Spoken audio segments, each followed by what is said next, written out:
The story begins in Goa, where a man named Vijay Salgankar sits in his small cable connection shop watching a movie on TV.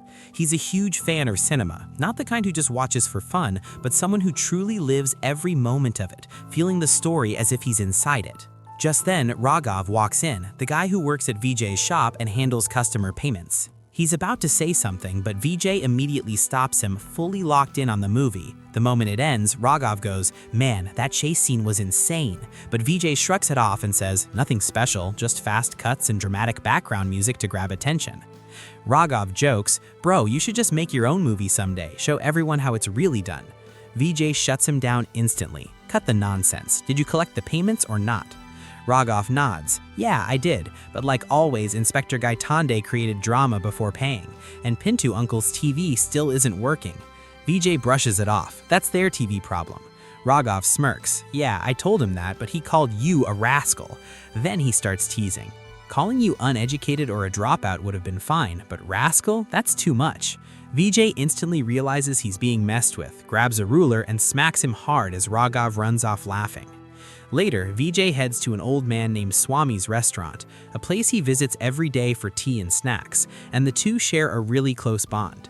Swami tells him that Inspector Gaitonde has thrown a man named Nadeem in jail just because of a loan issue. He had been paying every installment on time, but this was the first time one bounced.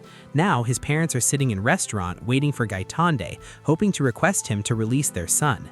Vijay wonders why Gaitonde is taking such personal interest, and Swami reveals that the finance company actually belongs to Gaitonde's brother. On top of that, Gaitonde illegally locked Nadeem up without a warrant and even threatened his parents, saying if they complain to anyone, he'll kill their son. Vijay explains to them about something called habeas corpus, a legal right that forces the police to present a detained person in court with a valid warrant. He tells them that if they file a case, the court will question the arrest, and since Gaitonde has locked Nadeem up illegally, an order will be issued for his release. And no matter what, Gaitonde will have to let him go. Just then, Swami spots Gaitonde walking into the restaurant and quickly sends Nadeem's parents out through the back door. Vijay and Swami both act completely normal, sitting in their spots like nothing's going on. Gaitonde walks up and asks Swami, "Did an old couple come here?" Swami calmly replies, "No, no one came." Gaitonde then casually grabs a snack from a jar on the counter, eats it, and throws Vijay a fake smile. And Vijay, without missing a beat, gives one right back. That night, Vijay is sitting in his shop watching an emotional movie, completely lost in it, when a customer call comes in. He signals Raghav to pick it up. Raghav answers, tops for a moment, then hangs up. Vijay asks, "Who was it?" Raghav smirks and says, "That 75-year-old uncle from the neighborhood. He wants you to play some spicy adult movie tonight." Vijay frowns. "Isn't he paralyzed?" Raghav grins and jokes, "Yeah, but only on his left side. He's still a righty." Vijay instantly snaps, yelling at him to get lost, and Raghav quickly runs out of the shop. The next morning, Vijay arrives home, and yeah, turns out he's married, with 2 daughters. Vijay quietly sneaks up to his daughter's room and standing outside whispers to his elder daughter, Anju, "Where's your mom?" Anju replies, "She's in the kitchen." Vijay then grabs a carrot, pretends it's a gun, and playfully shoots his wife Nandini, acting like a thief as he says, "Now tell me, where's the locker key?" But Nandini instantly recognizes him and casually says, "You haven't even showered yet, go get cleaned up first." Even though Vijay and his family aren't wealthy, they share a warm, happy life. During breakfast, Nandini insists they should go out to Panaji, but Vijay tries to dodge the idea. Still, when Nandini and their younger daughter Anu both team up to convince him, he finally gives in. On Sunday, they head out to Panji for their little trip, and honestly, they have the best time together. They go shopping at the mall, grab food at a restaurant, watch a movie, and just enjoy every moment. It's one of those simple days that doesn't seem like much, but somehow brings them a whole lot of happiness. Later, at an ice cream shop, Anju tells Vijay that her school has selected 2 students for a nature camp, and she needs 1,800 rupees for the fees. Vijay isn't well off, and even that amount is a big deal for him. But seeing his daughter's excitement, he doesn't hesitate. He agrees to pay for it, and Andrew's face instantly lights up with happiness. Anju goes on the nature camp trip with her school, where students from other schools are there too. While she's there, she notices a boy named Sam repeatedly recording her on his phone. Later, some girls even get into an argument over it. The next day, once the camp is over, Andrew returns home. The next day, Vijay is sitting at Swami's restaurant with a contractor named Rane, whose company is building a new police station right across the street. As they're talking, Inspector Gaitonde suddenly shows up and confronts Swami. "I asked you if that old couple came here, so why did you lie? I know they were here, and some smart guy even gave them legal advice." As he says this, he looks straight at Vijay. He already knows Vijay is the one who helped them. Then Gaitonde turns back to Swami and says, "All right, let's settle my tab today. How much do I owe you?" The truth is, Gaitonde often eats here without paying, but instead of clearing his dues, he makes an offer. He'll send the construction workers from the police site to eat here, but Swami will have to pay him a commission from it and deduct his pending amount from it. Vijay immediately steps in and says, "There's no other restaurant nearby, that's why they come here. He doesn't need your help." Just then, Inspector Sawant arrives and casually asks Vijay how he's doing. Vijay tells him about Gaitonde demanding commission, but Sawant just laughs it off. Sawant is known to be an honest cop, and Vijay takes the chance to question him, saying many officers don't even file complaints or help people, instead they end up harassing them. "Is this how it's always gonna be?" Sawant uply replies, "No, Vijay, we're trying to fix the system step by step." The next day, as Vijay and contractor Rane are heading towards Swami's restaurant, Gaitonde shows up and starts threatening Rane. Turns out, Rane had complained to Gaitonde's senior officer, saying he's been taking money and interfering in the construction work. Vijay steps in and says, "He's not wrong, you do take people's money." That instantly sets Gaitonde off. Furious, he looks at Vijay and says, "I'll deal with you later, my time will come." But Vijay doesn't back down, he fires back, "Yeah, every dog has its day." Later that day, as Anju is walking home from the market, Sam suddenly shows up and tries to get close to her, but she clearly isn't interested.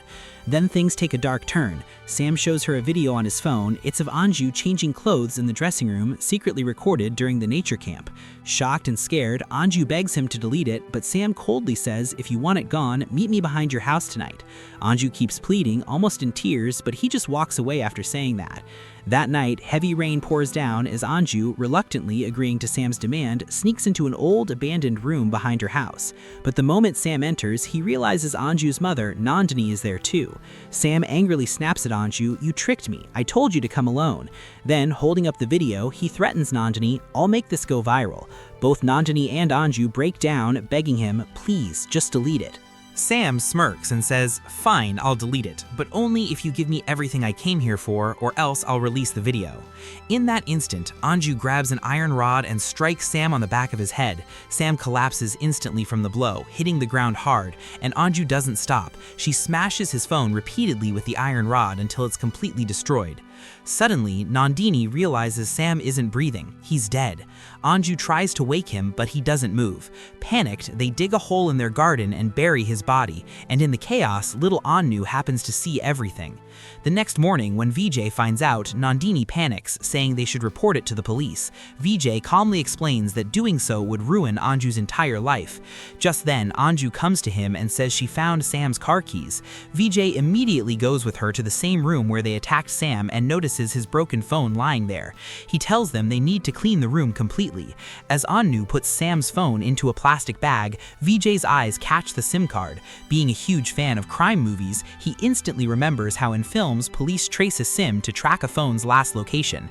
He wraps the SIM in a piece of paper and slips it into his pocket. Then he tells Nandini and Anju, "I'm stepping out for a while. Until I get back, no one leaves the house and don't open any windows or doors. Make it look like no one's home." Vijay is searching for Sam's car in the backyard area when he finally spots it. He tries to unlock it with the key, and just as he does, the car's unlock beep blares loudly.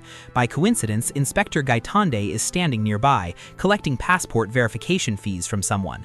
Hearing the beep, Gaitonde looks up and instantly spots Vijay standing near the car, but Vijay doesn't notice.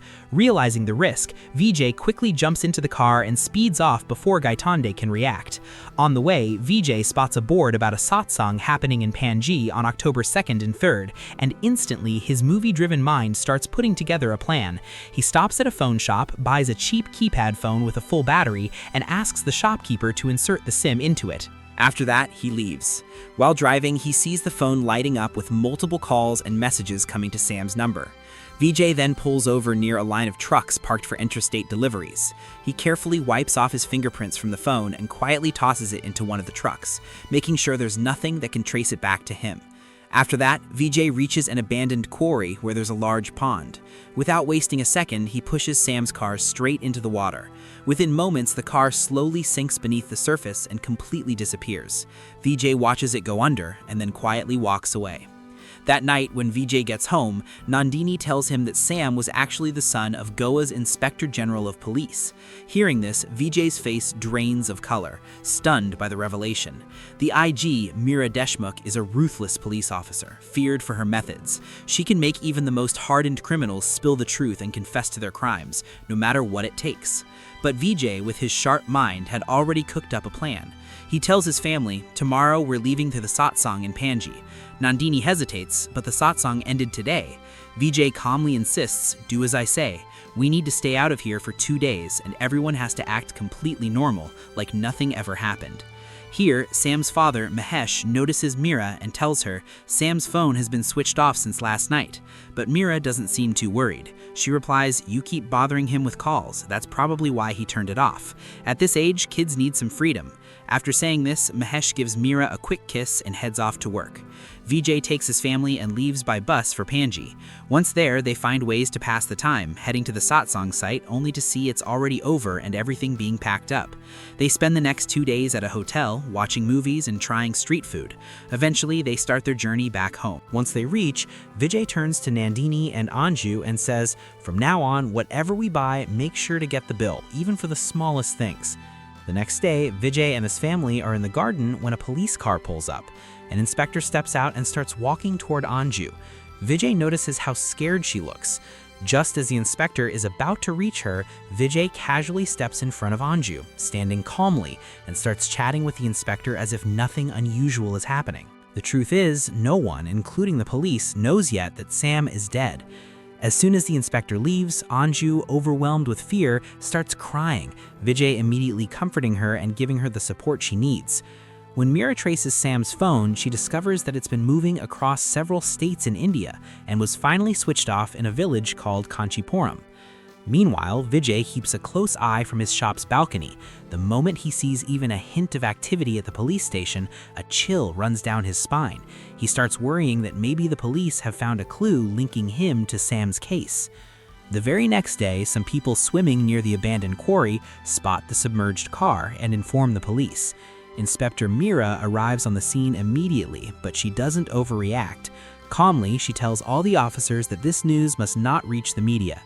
The police gather the information and tell Meera that Sam's last call from his phone was made at 7 p.m. on October 2nd, and by 10 p.m. that night, his phone was switched off, with the last location still in Goa. The next morning at 9 a.m., the phone was turned back on, and after that, it traveled all the way to Kanchipuram, where it was eventually switched off again. Just then, another officer arrives and reports that when the phone was switched off on October 2nd and turned back on October 3rd, the devices were different. In other words, the SIM had been removed from one phone and inserted into another. Meera instructs the officers to pull up the details of the number that Sam had called last, wanting to trace who he was in contact with. When Gaitande Sr. shows everyone a photo of Sam's car, Gaitande suddenly remembers seeing Vijay driving that same car. A little later, he spots Vijay heading into the restaurant, so he follows him inside. Catching Vijay's reflection in the mirror, Gaitande smirks and says, "We've got a huge case on our hands. A yellow car was found near that quarry pond." Hearing this, Vijay subtly glances toward Gaitande, and Gaitande instantly becomes certain that Vijay is involved. He flashes a devilish grin at Vijay, but Vijay deliberately looks away, keeping his cool. Later, Gaitande goes with the police to the man's house, the same man he had visited for passport verification that day. But the man insists he didn't get a good look and can't be sure it was Vijay. Back at the station, an officer tells Inspector Sawant that a few days ago, Sam had gone on a nature camp and Vijay's daughter Anju was there too. He points out that there's likely some connection between them. Gaitande starts pressuring Inspector Sawant, saying, "We need to put Vijay in custody. He'll crack under interrogation and spill the truth." During the day, police arrive at Anju's school and call her to the principal's office. At first, she's terrified, but then she remembers what Vijay had told her. The police have no idea what really happened. They'll try to pressure you with lies to make you spill the truth, but you need to stay calm, act normal, and answer confidently. And Anju does exactly as Vijay had taught her. Even when Gaitande fires tricky, twisting questions at her, she sticks to her story calmly, saying she met Sam at the nature camp, he got scolded by a teacher for taking photos and videos of the girls, and as for October 2nd and 3rd, her family had gone to Panji for the satsang and returned home the next evening.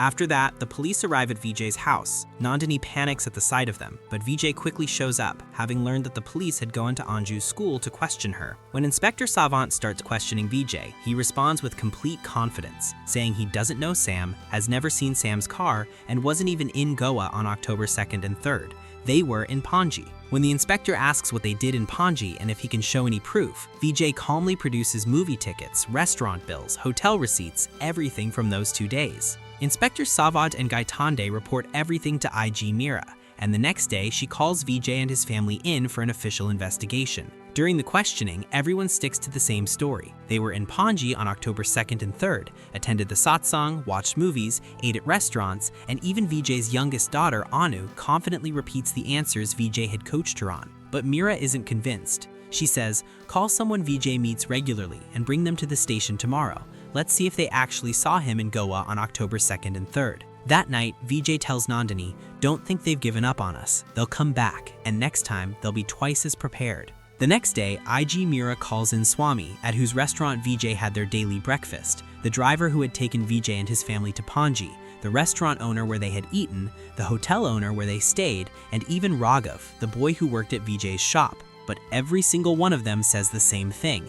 Vijay was in Panji on October 2nd and 3rd, and everything he told them was true. After all this, Mira breaks down and starts crying in front of Mahesh. He tries to comfort her, but she says, even though all the evidence is in Vijay's favor right now, I know he's lying, and I can feel that all these people are lying too. After that, Mira questions the bus conductor who had driven Vijay and his family back from Goa on the 3rd, but he tells the exact same story. Satsang, movies, restaurants, everything. When Mira asks how he knows so much, he replies, Vijay himself told me a few days later when he came back with his family.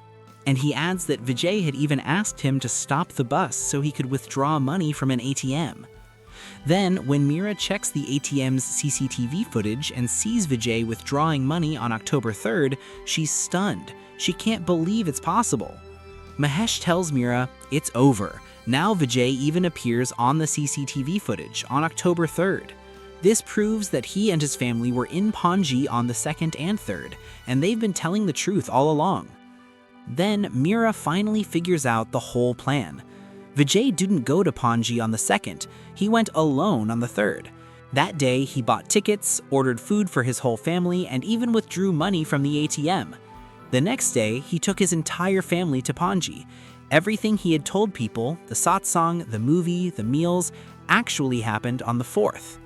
Later, when he went back to Panji a few days after the 4th, he carefully told the story to everyone he met, the restaurant owner, hotel owner, and bus driver, so they all believed he had been in Panji on the 2nd and returned to Goa on the 3rd. Mira says, now there's only one way left. We have to pressure them into confessing their crime. The next day, the police bring Vijay and his family to the station. Mira gives them one last chance to tell the truth, but they all stay firm. Frustrated, Mira calls Gaitande, who brutally beats Vijay, but he still won't talk. The police women also beat Nandini and Anju, yet they refuse to say anything. After a while, Sam's friend Alex is brought in. Mira questions him about Sam and Anju's connection, and Alex reveals that during the nature camp, Sam secretly recorded Anju changing in the dressing room and was planning to blackmail her.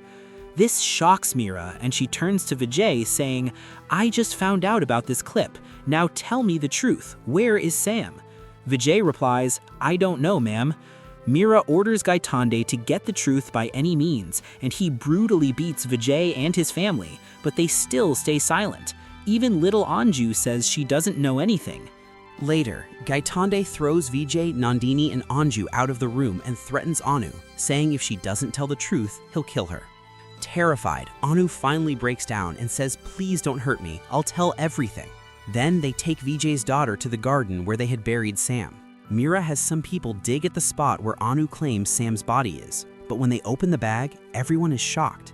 Inside isn't Sam, it's a dead dog. Vijay screams, rushing through the crowd to his brother-in-law and Nandini's family, yelling, "Gaitande beat our Anu and tortured us for no reason, we're innocent." Enraged, his brother-in-law shoves Gaitande hard, and then everyone together brutally thrashes him until he's left in a terrible state. The police quickly step in and take Mira and Mahesh away to safety. After that, the news spreads all over the country that Vijay and his family were falsely framed and brutally tortured in the Sam Deshmukh case, even though they were completely innocent. Inspector Gaitande is suspended and the police officers involved in the case are transferred. From then on, the police are required to get a court order before questioning Vijay or his family about this case. After that, Vijay and Nandini are sitting at home talking. Nandini asks him when and where he moved Sam's body and buried it, but Vijay calmly replies that this secret will die with him. He tells her to relax and stop stressing so much, assuring her that everything is finally over. Vijay had buried the body in a place so clever and hidden that no one could have ever imagined it. A little later, the police return to Vijay's house, sent by Mira. Vijay goes to meet her, and Mira and Mahesh ask him, "We caused you and your family so much pain, knowingly or unknowingly. Please forgive us. Just tell us, should we keep hoping for our son?" Vijay replies calmly, Sam has gone to a place he will never come back from. Then he apologizes gently and says, "I did what I had to do to keep my family safe. I would do anything for them." Sometime later, Vijay goes to the police station to sign papers for Sam's case. One inspector jokingly says, "You must be proud of yourself, tricking the police. Wait until the body's found, then your game's over." Vijay smiles and replies, "Tricking the police? I respect the police. They protect us. My goal was only to protect my family." He walks away calmly, but then we see the truth. The body isn't anywhere obvious. It's buried right beneath the police station. At that time, construction was ongoing, so no one would ever think to check there. And that's where Drishyam Part 1 ends, but Part 2 promises even bigger twists. If you want to see Part 2, comment below, like this video, and subscribe to the channel.